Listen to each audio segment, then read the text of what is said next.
Hi class, let's take a look at example 6.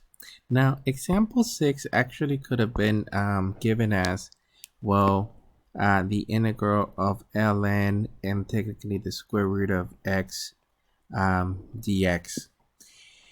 And you could do the selection of the u and the dv with the functions that are actually given, or what you could do too is use the rules of exponents. In this case, you have x to the 1/2 dx, and the formula that I'm quoting here, it's technically when you have a log of p to the r, this is equal to r log of p.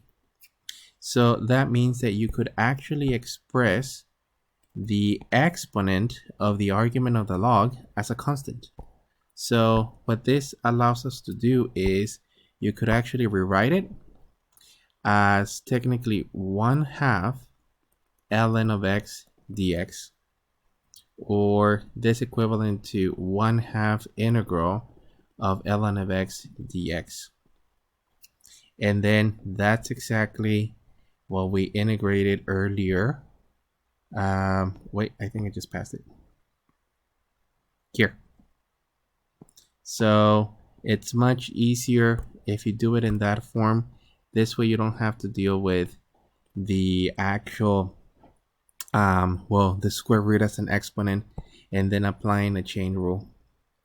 Okay, so you would simply say let u equal to the ln of x, dv is equal to technically dx,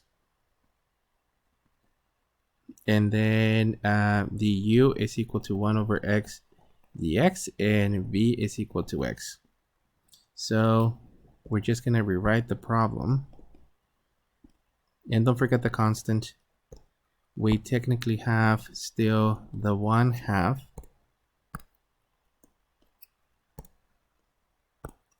and then we rewrite it. So this is still going to be uv minus the integral of v du.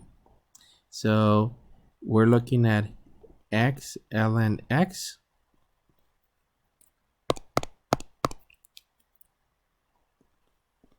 minus the integral of v, which is x times technically the x over x.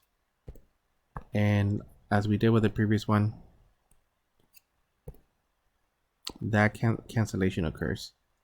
So let me continue with blue. This is 1/2. Well, let me just rewrite it as x ln x minus the integral of dx, or technically 1/2 times x ln x minus x, or as a final answer, x ln x over 2 minus x over 2 plus c.